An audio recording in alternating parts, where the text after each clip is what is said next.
कल हमारा Agartala rail station में एक जॉइंट ऑपरेशन हुआ है जिसमें जीआरपी, बीएसएफ, आरपीएफ और सिस्टम एजेंसी है सब मिलके।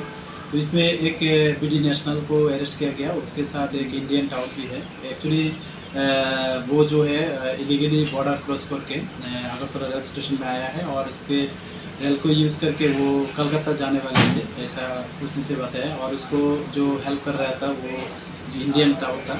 तो जो बीडी नेशनल है उसका नाम है शिमल चंद्र बर्मन, वो गाईबंधा डिस्ट्रिक्ट से बिलोंग करता है जो बांग्लादेश में है।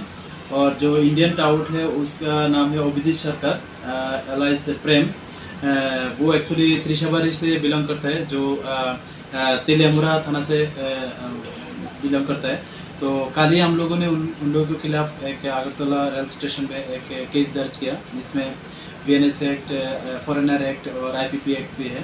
आज हम लोग उन लोगों को लानेट कोर्ट में पेश कर रहे हैं और हम ये भी देख रहे हैं कि इसमें और भी कौन शामिल है, और जो भी शामिल होगा हम लोग उन लोगों के खिलाफ जरूर लॉफुल एक्शन लेंगे।